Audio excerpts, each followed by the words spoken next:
Dzina la Tate ndi la Mwana ndi la Mzimu Woyera. Amen. Amale ndi alongo mawaliro ako ndi wopsa.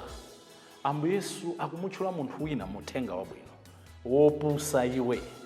Ndeti magamba mobwereza kuti mawu amene timagawana, mawu amene timamva, Ambuye Yesu sayankhula kwa yawo kapena kwa yawo, amayankhula kwa ine ngati munthu. Nkuthekatu Ambuye Yesu akunena kuti wopusa iwe. Tiona limodzi kupusa kwathu kwabwera bwanji.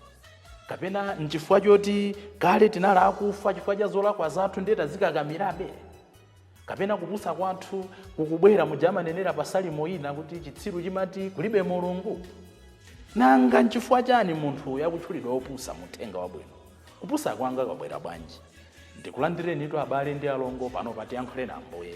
Bwalo limene limatisendeza pafupi ndi Mulungu. Kuti tikamva mawu ake tichitire anzathu zabwino. Tikamva mawu ake timtumikire Mulungu. Tikamva mawu ake tikule mu uzimu.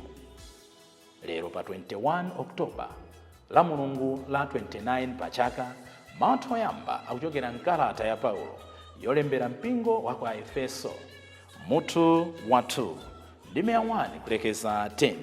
Amene akutiwerengera mawu oyamba ndi Miriam Kumwenda kuchokera ku St. Patrick's Parish, Diocese ya Port Elizabeth, mdziko la South Africa. Ndipo salimo yathu, salimo namba 100, akuti ndiye amene adapanga ife, ndipo ifeyo ndi anthu ake. Chauta atu adatipanga ife ndi anthu ake. Tikamakhala timadziwa kuti ndife ake achauta. Mawu athu amuthenga wabwino ndi monga adalembera Luka woyera, mutu wa 12 ndime ya 13 kulekeza 21. Amene akutiwerengera mawu amthenga wabwino komanso kutigawira mawu ndi Reverend Father Francis Damaseke kuchokera ku Episcopal Conference of Malawi, ECM. Tiyeniso ta abale ndi alongo tisinkhesinkhe limodzi. Mawu oyamba. Mawu ankalata ya Paulo kwa Efeso. Kale inu mudali akufa chifukwa cha zolakwa zanu ndi machimo anu. Pa nthawi imeneyo munkayenda mzoyipa potsata nzeru zapansi pano, ndipo munkamvera mkulu wa ulamuliro amlengalenga. Mkuluyu ndi mzimu woyipa umene ukugwira ntchito tsopano pakati pa anthu owukira Mulungu. Nthawi imeneyi ija ifenso tonse tidali ndi moyo wonga wawo, ndipo tinkatsatira zilakolako za khalidwe lathu lokonda zoyipa. Tinkachitanso zilizonse zimene matupi athu ndi maganizo athu ankatsatira. N'chifukwa chake mwachibadwa chathu tidali oyenera mkwiyo wa Mulungu, monga anthu ena onse. Koma Mulungu ndi wachifundo chachikulukulu. Adatikonda ndi chikondi chachikulu kopambana. Motero, pamene tidali akufa chifukwa cha machimo athu, Iye adatipatsa moyo pamodzi ndi Khristu. Kukoma mtima kwa Mulungu ndi kumene kudakupulumutsa. Popeza kuti tili mwa Khristu Yesu, Mulungu adachita ngati kutiukitsa kwa akufa pamodzi naye, kuti choncho atipatse malo aulemu pamodzi naye m'dziko lakumwamba. Adachita zimenezi kuti mwachifundo chake chimene adachitira mwa Khristu Yesu, aonetse kwa nthawi zonse za mtsogolo kuti ngokomadi mtima kopambana. Ndi kukoma mtima kwa Mulungu kumene kudapulumutsa pa kukukhulupirirani. Simudapulumuke chifukwa cha zimene inu mudachita, ayi. Kupulumuka kwanu ndi mphatso ya Mulungu. Munthu supulumuka chifukwa cha ntchito zako, kuopa kuti unganyade. Mulungu ndiye adatilenga mwa Khristu Yesu kuti moyo wathu ukhale ogwira ntchito zabwino zimene Iye adatikonzeratu kuti tizichite. Mawu a Ambuye. Tithokoze Mulungu. Ambuye akhale nanu. Mawu a Uthenga Wabwino monga adalembera Luka woyera. Ulemu kwa inu Ambuye. Pa nthawi yomweyo munthu wina pakati pa anthu onse aja adampempha Yesu kuti, aphunzitsi, takandiwuzireni m'bale wanga andigawireko chuma chamasiye. Koma Yesu adati, munthu iwe, ndani adandipatsa ntchito yokuweruzani kapena kumakugawirani chuma chamasiye? Atatero adawuza anthu aja kuti, chenjerani ndipo mupewe khumbo lililonse lofuna zambiri. Pajatu ngakhale munthu akhale ndi chuma chochuluka chotani, chumacho sichingatchinjirize moyo wake. Tsono adawaphera fanizo adati, munthu wina wachuma m'munda mwake mudabereka zinthu zambiri.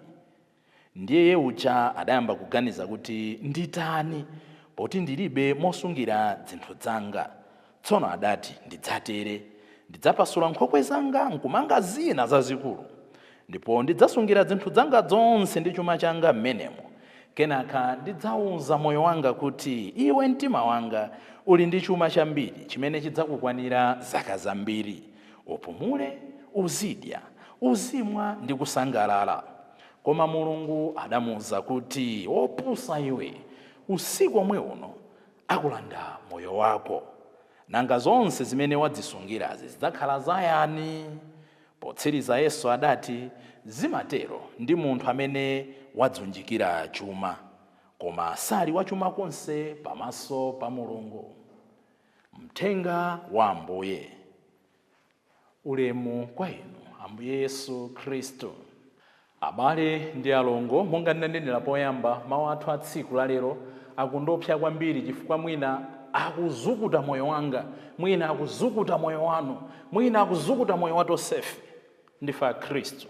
Timanena dzina lathuli, ndine Khristu dzina langali la ulemu. Koma chitopangira magode, la ulemu ndi la mphamvu la chimwemwe.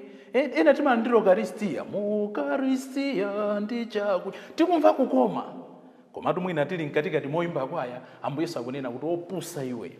La Mulungu likubwera liti tidzamva mawu akunena kuti ndiwe wansembe mpaka muyaya. Mwina ndili mkatikati mothandiza Khristu kudalitsa zinthu.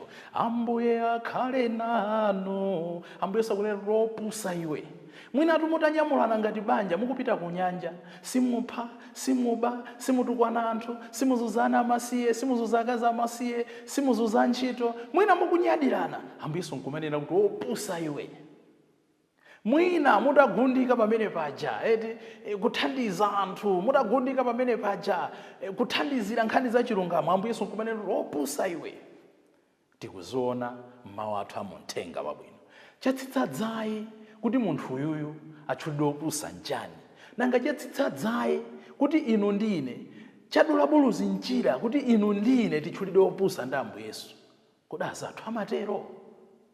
Pali zinthu zingapo zimene tikuziona. Poyambirira tikuona kuti munthu uyuyu, ndanenanso last year tikukambirana mawu ngati omwewo, by all standards munthu uyuyu amenera kuti akhale munthu oyamikiridwa chifukwa he was a hard worker.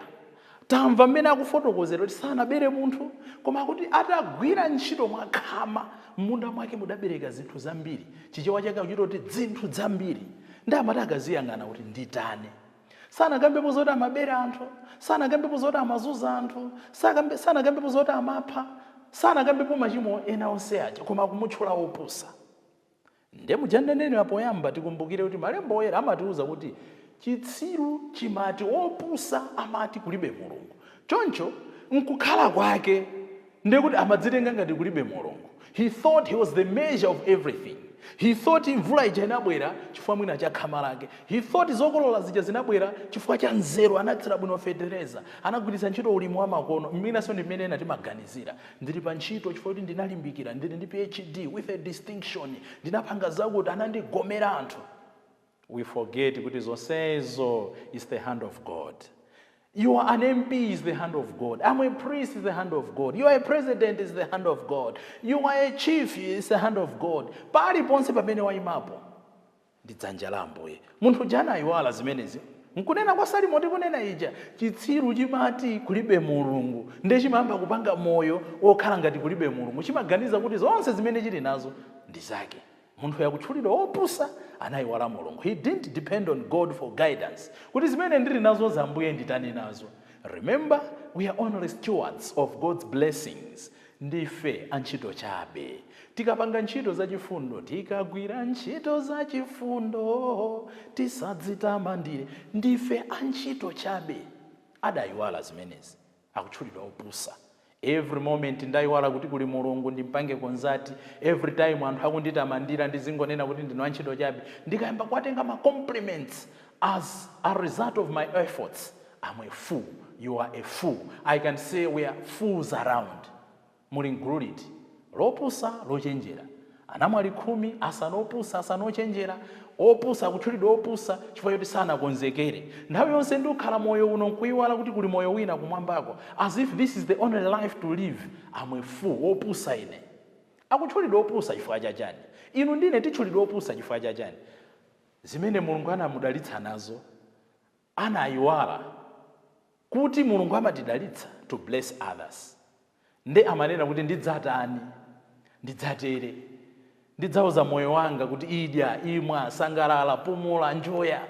Kunjoya si chimo, kupumula si chimo, kumwa si chimo, kudya si chimo. Koma kudya chifukwa choyiwala ena, kumwa poyiwala ena, kunjoya moyiwala ena, limenelo ndilili chimo. Munthu uja adayiwala kuti zimene ali nazozo, mmene zachulukiramo Mulungu afuna azitapa, azinyotsolera anthu ena. Inu lero Mulungu zimene anakudalitsa nazoni. Ine lero zimene Mulungu anandalitsa nazo, kandi mawu, kandi kugwiritsa ntchito social media, whatever I'm blessed with is meant for me to act as a channel kuti ena alandire madalitso a Mulungu. Koma yeyoja anasowa nazo chochita, nditani nazo izi. Ndimene ena tikupangira, tikungosunga ndalama zambirimbiri, tikungomanga zinyumba zambirimbiri, yeti ena akugona ngati pa dzenje la mbewa. Tili kwambiri tili ndi mafizi tusowa nawo chochita, aliko ana ena akungosowa 30,000 tukagula makope chabe ku CDCs. Opusa iwe, opusa inu, anthu odzunjikira chuma. Ndife anthu opusa, mukawerengeso nkhanija, ndimaona m'Bible langa la Chingerezi. Listen my brothers and sisters, munthu uyu akutchula mawa ine kambirimbiri. Akuti, the fool said, what shall I, you listen to that, what shall I do? I will do this, I will put, I will say, I will store, I will drink, I will eat, I will treasure, I will do this. Akungokamba so nditere, ndimwa, ndidya, ndimanga, ndinjoya, ndipumula. I statements. The apex of selfishness. Tiri kwa anthu ena timatenga dziko la Malawi ngati ndilathuloka, ndiraphwatu, ndirazibale athu, opusa inu. Alipo mafumu ena amotenga mudzi ngati wakwawo, abwere makuponi iwo ndi azibale awo, kulemba mayina ngakhale ana oti sanabadwe, opusa inu. Aliko anthu ena amatenga parish ngati yakwawo, chilichonse chochitika pa parish alesa azimvera iwo, opusa inu. Aliko anthu ena amatenga mzinda ngati wawo, chochitika mu mzinda alesa azimvera iwo, opusa inu. Alipo mabwana ena amatenga kampani ngati yawo, aliyense avine ku nyimbo yawo, opusa inu. The moment I always think of I, me, myself, my this, my that, ndasanduka opusa. Tapempha Ambuye tsiku la lero, poyamba atithandize kukhala nawo mtima oganizira ena kuti tilowe mbumba ya Mulungu. Kachiwiri atithandize kuzindikira kuti tchimo sikuphwanya malamulo 10 onse aja. Mayi wathu Eklezia amatikumbutsa kuti tchimo ndi chani, moja timanenera mpemphero lathu lija. Ndachimwa kopambana, pakuganiza, pakuchita zoyipa, ndi pakusachita zoyenera. Munthu uyu sanachite zoyenera, munthu uyu amaganiza lolakwika. Amene otu ndiye machimo athu. Tipemphererane tsiku la lero kuti mmalo mongoganiza za ine, mmalo mongokondweretsedwa ndi mphatso zimene Mulungu adandipatsa, ndidzifunse kuti ndingatukule bwanji moyo wa ena. Otherwise, ndiwerengedwa m'gulu la anthu opusa. Dzina la Atate, ndi la Mwana, ndi la Mzimu Woyera. amen.